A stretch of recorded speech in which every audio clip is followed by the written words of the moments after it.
Hello friend, स्वागत है आपका यूट्यूब चैनल आयुष मैथ्स पे। मेरा नाम आयुष दुबे है और ये वीडियो लेक्चर नंबर 7 पार्ट 2 रहेगा और ये इस चैप्टर का आखिरी वीडियो रहेगा। और इस वीडियो में हम बात करेंगे अलजेब्रा ऑफ अ फंक्शन।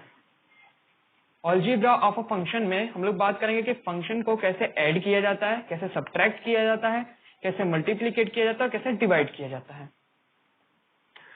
तो बिना टाइम वेस्ट किए चालू करते हैं आज का लेक्चर। लेक्चर है algebra of a real function. आज मेरे मार्कर को कुछ हो गया, चल नहीं रहा है। Algebra of a real function, इसमें हम लोग बात करेंगे रियल नंबर्स की। ओके, तो जैसे कि हम जानते हैं एडिशन सब्ट्रैक्शन बहुत आसान होता है, लेकिन अब फंक्शन का एडिशन कैसे किया जाता है, फंक्शन का सब्ट्रैक्शन कैसे किया जाता है, मल्टीप्लीकेशन, डिवीजन।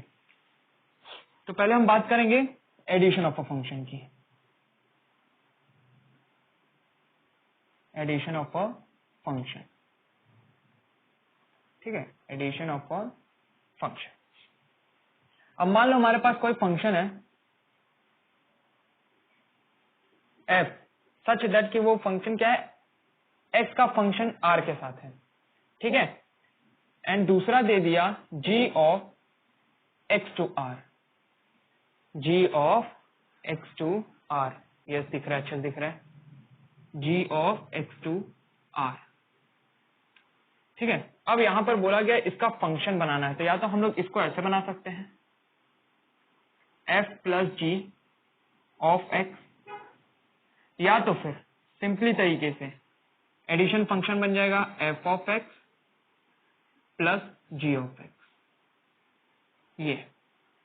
ये हो गया हमारा addition of function. Okay, addition of a function ये है f सच दैट कि x का फंक्शन रियल नंबर से है, r क्या है, real number, and g of x इसका फंक्शन r और r है। तो f plus ji of x निकालना, यानी एडिशन निकालना इस फंक्शन का, यानी ये f ऑफ x, ये कोई फंक्शन हो गया, इसका एडिशन निकालना है, ठीक है। ये जस्ट मैंने लिखा, इसका एडिशन निकालना है, तो ये हो जाएगा f ऑफ x, यानी जो पहला फंक्शन दिया रहेगा, प्लस g ऑफ x जो हमारा दूसरा फंक्शन दिया रहेगा। सिमिलरली इसी के अंदर हम लोग डाल सकते हैं सब्ट्रैक्शन ऑफ अ फंक्शन, सब सेम रहेगा। ओके, ये भी सेम ही रहेगा।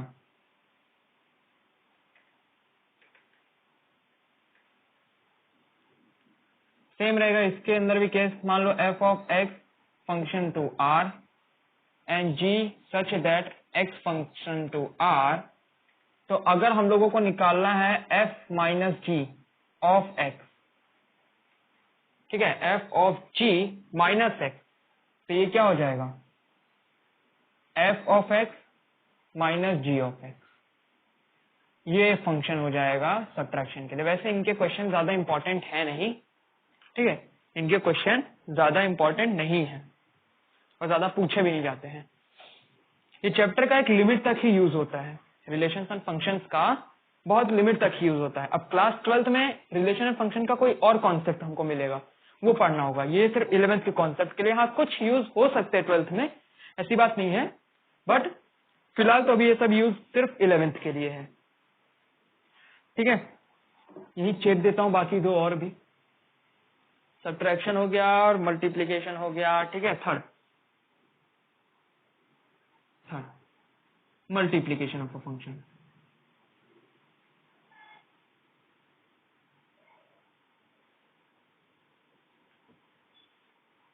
सेम केस यही रहेगा, ये सब में कॉमन रहेगा, f सच दैट कि x का फंक्शन किसी r रियल नंबर से है, और दूसरा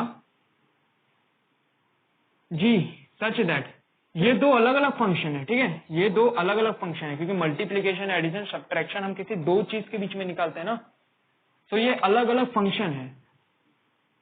अब हमको क्या निकालना है, f ऑफ g x, ये निकालना है। जैसे देखो ऐड निकालना है, f प्लस जी, क्या यहाँ दिख रहा है लिखा हुआ, यस अच्छा दिख रहा है, ये निकालते थे f प्लस जी, ये निकाल देते f माइनस जी यानी सब्ट्रैक्शन, तो f इंटू जी एक्स, ये क्या हो जाएगा, हमको सिंपली क्या मिलेगा, f ऑफ एक्स, पॉइंट लगा दो या तो पॉइंट मत लगाओ, g ऑफ एक्स, और ये हो गया सब्ट्रैक्शन के लिए। अब ये हो गया हमारा सब्ट्रैक्शन के लिए। अभी आगे जो दो एग्जांपल हैं उसी में आपको क्लियर हो जाएगा कि addition of a function, multiplication, subtraction, division कैसे किया जाता है, आराम से क्लियर हो जाएगा। ये इनके क्या है, फॉर्मूला है, जनरल फॉर्मूला। और लास्ट है fourth, division of a function, division of a function. ठीक है, सेम कंडीशन, दो फंक्शन हो गया और एक और डाल देते हैं यहां पर। ठीक है, नीचे दिखेगा, नीचे लिख दूं मैं, यस अच्छे से दिखेगा। ठीक है, अब हमको यहां पर क्या निकालना है, एफ ऑफ जी, ये टी नहीं है, एफ है, एक्स, तो सिंपली क्या हो जाएगा, F of X upon G of X. ठीक है, इस तरीके से अगर हम लोगों को बोला गया क्वेश्चन में, कोई क्वेश्चन दे दिया कि मान लो एफ ऑफ एक्स, हमको इनकी और इनकी वैल्यू अलग अलग दे दी रहेगी, एफ ऑफ एक्स दिया रहेगा, एफ जी ऑफ एक्स दिया रहेगा, फिर बोलेगा कि हमको एडिशन निकालना है, सब्ट्रैक्शन निकालना है, इस फॉर्म में दिया रहेगा, या तो ये निकालो या ये निकालो, ये निकालो या तो ये निकालो। नोट डाउन कर लो, ये बहुत सिंपल है, ज्यादा यूज भी नहीं है इनका, बस अगर कहीं कभार पूछ लिया एकाक मार्क्स में चेपने के लिए तो पूछ ले सकते हैं। ठीक है, नोट डाउन करो, फिर इसके एग्जांपल्स करते हैं।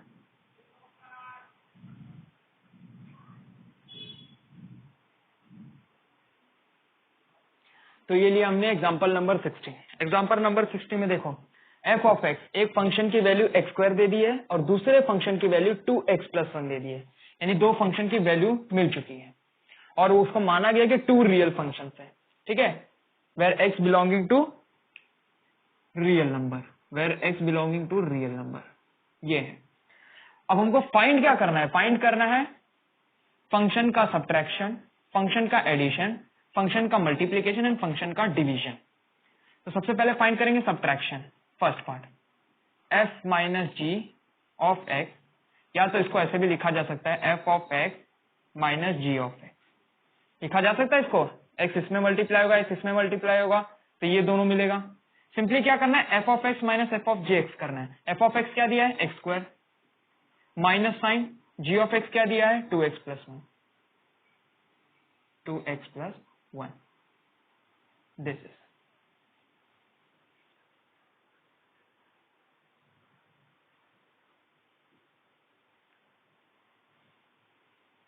ओके। तो मैंने यहां पर गड़बड़ कर दी एक, क्या, ये भी माइनस होगा, बेसिक मैथ्स है, मैथ्स पढ़ा रहा, बेसिक मैथ्स नहीं जानते।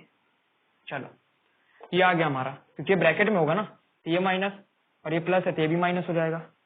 सेकंड आ जाता है जब ऐड करना हो, यानी F plus ji of X, simply इसको फिर से इस तरीके से लिखा सकता है, F of x plus ji of X, लिखा जा सकता है, दोनों फंक्शन हमारे पास हैं, डाल दो बस, एक्स स्क्वायर, बीच में प्लस साइन डाल दो, कोई चेंज करने की जरूरत नहीं है, 2x प्लस 1, ये मल्टीप्लीकेशन, अरे ये सब्ट्रैक्शन मिल गया, एडिशन मिल गया, सिंपल। इसी तरीके से यही करना है, इसका ज्यादा यूज भी नहीं है, 1 मार्क क्वेश्चन है ये, बस 1 मार्क का क्वेश्चन। थर्ड, फाइंड क्या करना था, मल्टीप्लीकेशन, यानी हमको फाइंड करना है F of G into X. फिर से इसको कैसे लिखा जा सकता है, F of X dot G of X. ये डॉट का मतलब जानते हैं ना, 10th में पढ़ते हैं, डॉट का मतलब क्या होता है, मल्टीप्लीकेशन। या तो डॉट नहीं लगाना तो ऐसे भी लिख सकते हो, कोई प्रॉब्लम नहीं है, मल्टीप्लाई कर दो। एफ ऑफ एक्स यानी क्या हो जाएगा, ये x square into 2x plus 1, इसको और सिंप्लीफाई करना है तो कर दो, ये हो जाएगा कितना, 2x cube plus x square. ठीक है, ये हमको मिल गया। मल्टीप्लीकेशन अब डिवाइड कर दो, फोर्थ डिवाइड कर दो, डिवाइड में कैसे करोगे, एफ ऑफ जी, सिंपली यही करना है, हमारे पास फंक्शन भी दिया रहेगा और उनके पास ये फॉर्मूला उसमें डालना है, खत्म कहानी। F of x plus ji of X, तो एफ ऑफ एक्स क्या है हमारा, X square, G of X क्या है, 2x प्लस 1। छोड़ दो, इतने पे भी छोड़ दोगे तो भी चल जाएगा, ठीक है, इतने पे भी छोड़ दोगे तो भी चल जाएगा। तो इस तरीके से ये कुछ हमारा प्यारा सा मुन्ना सा क्वेश्चन था एग्जाम्पल नंबर 16, जहां पर हमको एफ ऑफ एक्स यानी फंक्शन 1 दे दिया था, एक्स स्क्वायर था, जी ऑफ एक्स 2x+1 वो भी दे दिया गया था, हमको subtraction of function, addition of function, multiplication and division करना है। सिंपली हमने उसको उनके फॉर्मूले के बेस पे लिखा और उनके पास जस्ट वैल्यू डाल दी, खत्म। यही है इस क्वेश्चन में, नोट डाउन कर लो।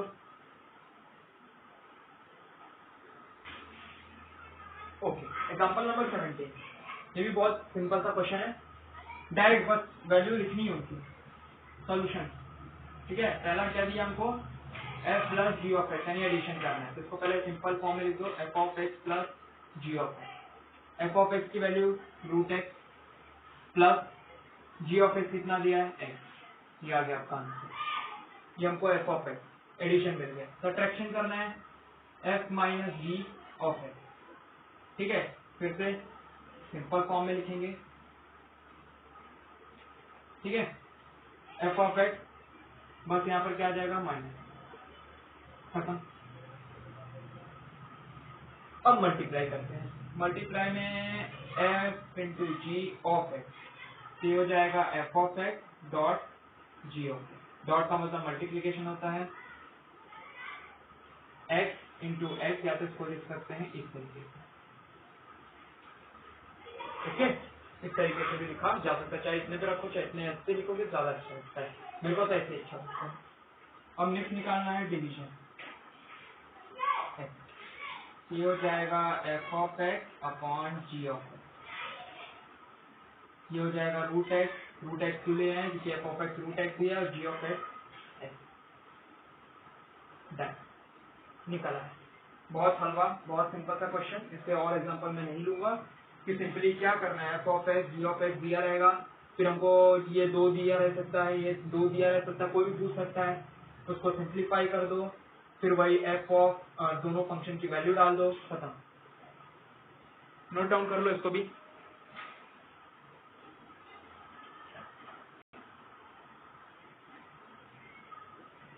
आ गए exercise 2.3 question number 1, which of the following relations are function. इन दोनों में से रिलेशंस और फंक्शंस बताने हैं, अगर उनमें से कोई फंक्शन मिलता है इन दोनों क्वेश्चन में से तो फिर उनका डोमेन और रेंज बताना है। ये D for stand for domain, domain और ये रेंज। चलो ये बात की बात है, पहले तो हमको यही फाइंड करना पड़ेगा। फंक्शन क्या होता है, क्या हर रिलेशन फंक्शन बन सकता है?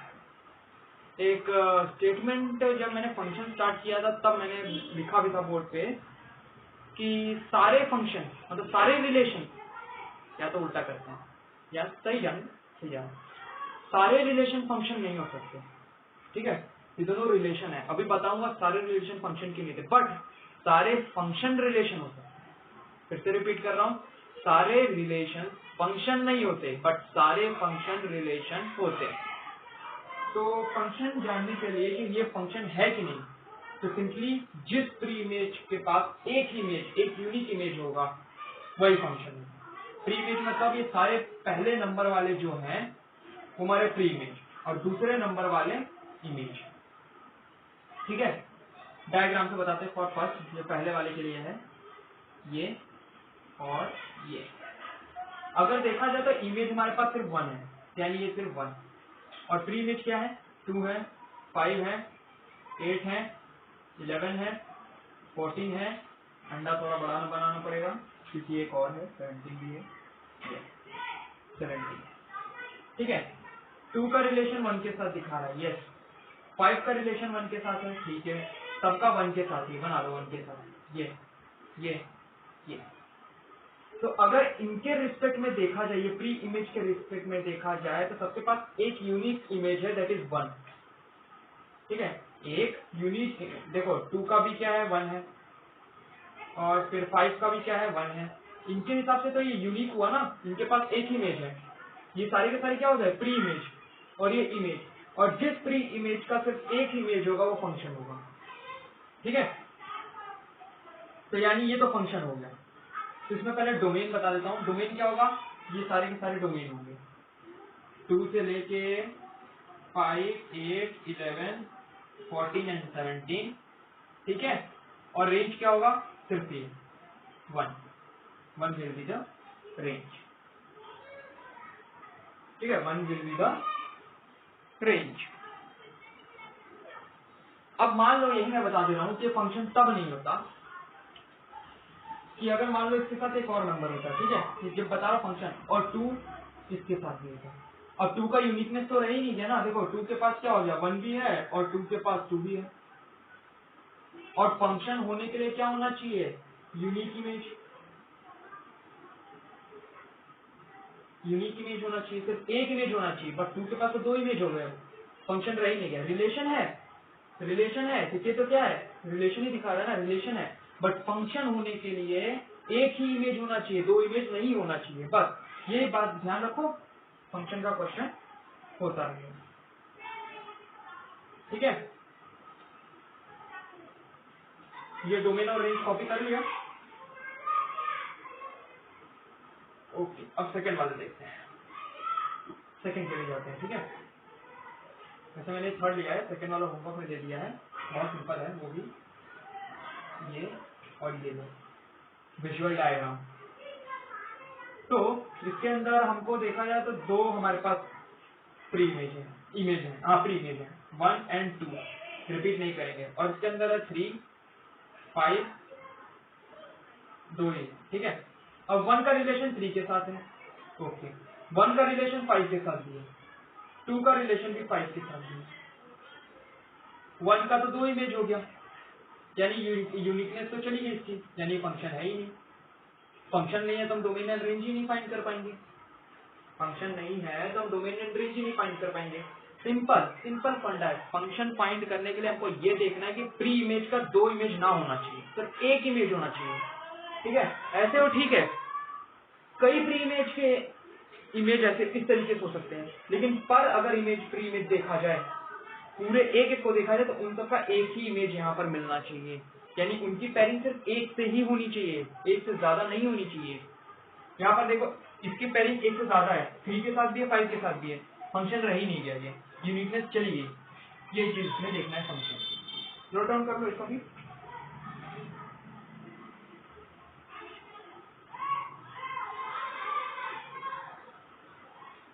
Okay, question number 2, find domain and range. Domain find करना है एंड रेंज फाइंड करना है। फंक्शन क्या दे दिया है, माइनस मॉड ऑफ एक्स। यहाँ पर मान लो कि फंक्शन है, ठीक है, एफ क्या हमारा एक रियल फंक्शन है, रियल फंक्शन है, जहां पर जो x है, ये x है, किसको बिलोंग करता है, रियल नंबर को। कोई रियल नंबर में जिसके अंदर सारे रैशनल नंबर वगैरह सब कुछ आ जाते हैं, रियल नंबर को ये बिलोंग करता है। तो अगर इसकी सिर्फ बात करें डोमेन की, ठीक है, डोमेन की, जिसको हम लोग डी ऑफ एक्स, फंक्शन का डोमेन, फंक्शन का डोमेन दिखाते हैं, तो क्या होगा, हमारे सारे के सारे रियल नंबर ही होंगे, सारे के सारे रियल नंबर ही होंगे, होंगे कि नहीं, सारे के सारे रियल नंबर, डोमेन सारे के सारे रियल नंबर ही होंगे। अगर हमने मान लिया f is a real function है, जहां पर x रियल नंबर को बिलोंग करता है, तो उसका डोमेन भी निकालेंगे तो हमको सारे के सारे रियल नंबर ही मिलेंगे, ठीक है। अब रेंज निकालने के लिए हमने मान लिया f ऑफ x जो है वो y हो गया, ठीक है, f ऑफ x क्या हो गया, y हो गया। तो इसका मतलब ये y की वैल्यू भी माइनस मॉडुलस पर x होगी, f ऑफ x की वैल्यू ये दे दी। अब f ऑफ x को हमने y मान लिया, तो y की वैल्यू क्या गई, minus mod of x।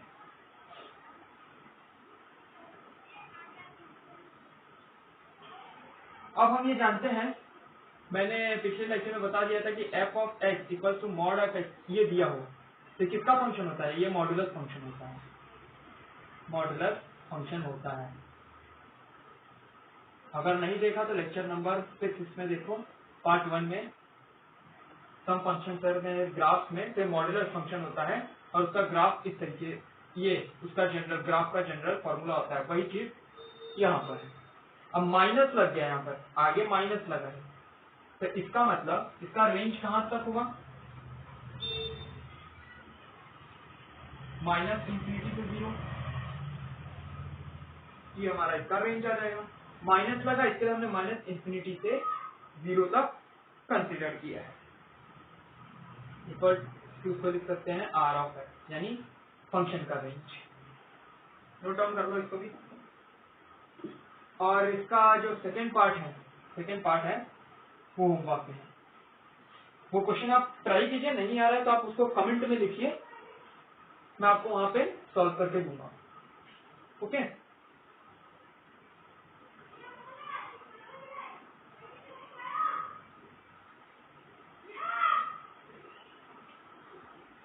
Okay, आ गया है क्वेश्चन नंबर 3 पर।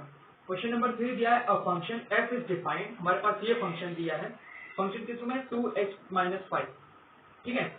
अब हमको वैल्यू बतानी है जब f ऑफ 0 हो जाए, f ऑफ 7 हो जाए और f ऑफ -3 हो जाए। बहुत सिंपल है, 1 मार्क का क्वेश्चन ये भी है। जब f ऑफ 0 हो जाए तो x की जगह पर 0 पुट कर दो। यहाँ पर f ऑफ x दिया है, अब f ऑफ x यहाँ पर 0 हमने मान लिया पहले वाले के लिए। तो जब 2 0 -5 से क्या हो जाएगा, ये -5 आ जाएगा, यानी f ऑफ 0 पर value -5 I. Second value f of 7 दे दिया, तो x की जगह पे जब 7 पुट कर दो यहाँ पे 7 -5, 7 टू द 14, 14 -5 9। ओके, थर्ड जब f ऑफ -3 यानी x की जगह पर -3 पुट करना है, तो 2 -3 -5 -6 -5 -11। सिंपल क्वेश्चन था, 1 मार्क क्वेश्चन था, तो भी नोट डाउन कर लो। फिर आगे वाला भी सेम ऐसे ही है, सिमिलर ही है, ठीक है। उसके भी एक आध दो क्वेश्चन कराऊंगा।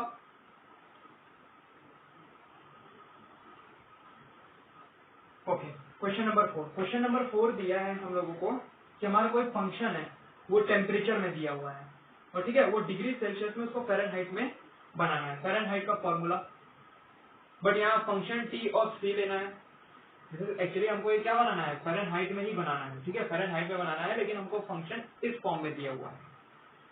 और डिफरेंट टाइप्स में बनाना है कि फ़ारेनहाइट की वैल्यू क्या आएगी। अगर हम लोग टी ऑफ 0 रखते हैं, टी ऑफ 28 रखते हैं, और यहाँ पर सी की वैल्यू क्या होगी जब टी ऑफ सी, यानी पूरा इक्वेशन 212 के इक्वल हो जाए, ठीक है। ये भी बड़ा सिंपल क्वेश्चन है। जब टी ऑफ 0 रखेंगे, यानी यहाँ 0 पुट कर देंगे, यानी 9/5 इंटू 0 प्लस 32, ये टर्म पूरा 0 हो जाएगा, क्या बचेगा 32, ठीक है। ये आ गई। सेकेंड क्या दे दिया, जब टी ऑफ 28 रखेंगे, तो 9/5 28 रखेंगे प्लस 32, ठीक है, प्लस 32।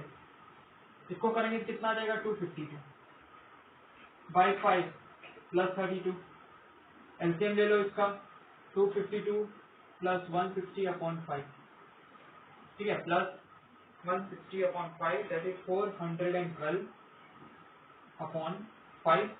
इतना रख दो, जैसे इसको फर्दर डेसिमल में कन्वर्ट कर दो, तो इसका आपकी वैल्यू आएगी 82.4। इतना भी रख सकते हो, आगे भी कन्वर्ट कर सकते हो। इन दोनों को नोट कर दो, उसके बाद ये तीसरा वाला बताता हूँ। तीसरे वाले में मस्त मजा आएगा कि पूरी इक्वेशन की वैल्यू इक्वल टू 212 रख के अपने को सी की वैल्यू निकालनी है, ठीक है। पहला वाला हो गया, नोट डाउन कर लो इसको भी, दूसरे वाले को।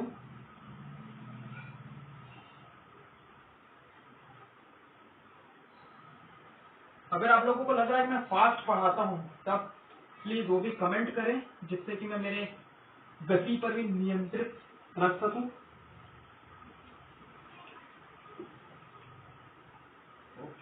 अब टी ऑफ सी फाइंड करना है। टी ऑफ सी में वापस इसको यहाँ नीचे लिख दे रहा हूँ, सेल्सियस प्लस 32।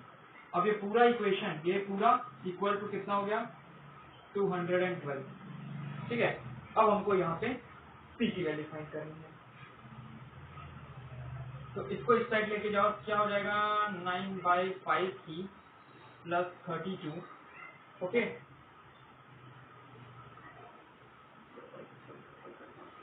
इसको इस साइड रखोगे, 9/5 की इक्वल टू 212 माइनस 32, ठीक है। तो यहाँ पे 9/5 की वैल्यू क्या आ जाएगी 180। 5 को इस साइड लेके चले जाओ मल्टीप्लाई में, ठीक है। 5 को इस साइड लेके चले 180, सी की वैल्यू मैं बता रहा हूँ, सी इक्वल टू 180 इंटू, अब ये इस साइड जाएगा तो ये न्यूमरेटर बन जाएगा, ये डिनोमिनेटर बन जाएगा 5/9। तो कितना हो जाएगा ये 9 1 9 9 2 18 20 एंड दैट इज 100। तो अपने को डिग्री सेल्सियस यहाँ पर सी की वैल्यू कितनी मिल गई 100। सी की वैल्यू हमको यहाँ पर मिल गई 100। हमने कुछ नहीं किया, ये पूरे इक्वेशन को 212 के इक्वल रख दिया। 32 को यहाँ पे ले जाके माइनस कर दिया, 180 मिला 9/5। फिर सी को लाने के लिए हमने इसको यहाँ पे ले दिया तो 5/9 बन जाएगा। डिनोमिनेटर न्यूमरेटर बनेगा, न्यूमरेटर डिनोमिनेटर, और सिंपली सिंप्लीफाई करके सी करके 100 हमारा आ गया। तो इस वीडियो में बस इतना ही, बड़ा सिंपल सा फालतू सा वीडियो, फालतू नहीं कह सकते, मतलब एक 2020 में इस टॉपिक को गुजरात गवर्नमेंट ने निकाल दिया था। जब रिलीज सिलेबस 30% किया था तो इस टॉपिक को निकाल दिया गया था। अब इस टर्म में निकाला है कि नहीं मुझे नहीं पता, इसके लिए मैंने इसको करवा दिया। अलजेब्रा ऑफ फंक्शन कैसे निकाला जाता है वो भी मैंने बता दिया है, उसके फॉर्मूले प्लस। और इसमें आपको मैंने 2 क्वेश्चन दिए, क्वेश्चन नंबर 5 भी है इसका, वो आप ट्राई कीजिए, नहीं आ रहा तो उसके क्वेश्चन को कमेंट कीजिए। प्लस आपके पास इससे रिलेटेड एक्स्ट्रा क्वेश्चन है जो आपको नहीं समझ में आ रहा, वो भी आप कमेंट कर सकते हैं, मैं वहां पे आपके सॉल्व करके दूंगा एज पॉसिबल, जितना मेरे को हो सके मैं करने की कोशिश करूँ। तो इस चैप्टर में इतना ही। रिलेशंस एंड फंक्शंस भी यहाँ पर आज ये लास्ट लेक्चर था, लेक्चर नंबर 7 पार्ट 2। अब जो अगला चैप्टर रहेगा ट्रिग्नोमेट्रिक फंक्शन, यहाँ से क्लास 11 की मैथमेटिक्स पूरी चेंज होती है, क्योंकि ट्रिग्नोमेट्री किसी को पसंद ही नहीं होती। हम एक टाइम पे हमको ही नहीं पसंद थी, लेकिन जब बनने लगता है तो बड़ा मजा आता है। तो यहाँ से क्या होगा कि यहाँ तक मैंने मिसलेनियस एक्सरसाइज चैप्टर 1 और 2 के नहीं कराए हैं, क्योंकि बहुत सिंपल था और ज्यादा यूज भी नहीं होता। लेकिन चैप्टर नंबर 3 ट्रिग्नोमेट्रिक फंक्शन के एक क्वेश्चन भी हम नहीं छोड़ेंगे, और जितना कोशिश हो सकेगा मैं एग्जांपल्स बाहर से लेके आने की कोशिश करूंगा। और मेरे पास एक सोर्स है आर.डी. शर्मा, और उससे मैं कोशिश करूंगा। और प्लस मैंने आपसे मेरे पिछले प्रीवियस वीडियोस में बताया था कि मैं एक वेबसाइट पे भी काम कर रहा हूँ, आयुष मैथ्स के वेबसाइट पे, जो 1 2 या 3 महीना लग सकता है उसको भी टाइम। उसके अंदर आपको एक्स्ट्रा क्वेश्चन प्लस डीपीवी मिलेंगी, जो आर.डी. शर्मा से और बाहर की कई रेफरेंस बुक से रहेंगी, प्लस हमारे एनसीईआरटी के मिसलेनियस से जो छूट चुके हैं पिछले, मतलब ये चैप्टर के और पिछले चैप्टर 6 के, उसके क्वेश्चन भी मैं उसमें डालूंगा। लेकिन हाँ, भी टाइम लगेगा, अभी अंडर कंस्ट्रक्शन है वो, ठीक है। तो मिलते हैं अगले लेक्चर में ट्रिग्नोमेट्रिक फंक्शंस में, उससे कुछ रिलेटेड। पहला लेक्चर तो उसका भी रहेगा बोरिंग सा, मतलब थोड़ा इंट्रोडक्टरी पार्ट रहेगा। उसके बाद से हमारे जो कैलकुलस चालू होंगे वो बहुत मेन चैप्टर रहेगा। इसके लिए मैं कोशिश करूंगा कि एक भी क्वेश्चन ना छूटे, और कॉन्सेप्ट में अच्छे से बताने की कोशिश करूंगा। और अगर मेरे वीडियोस में आपको लगता है कुछ गड़बड़ है या तो फिर मैं जल्दी पढ़ा रहा हूँ तो वो भी चीज कमेंट करें, ताकि मैं उस पर भी काम कर सकूं। तब तक के लिए सब्सक्राइब करें, लाइक करें और बेल आइकन को ऑल पे सेट कर दें।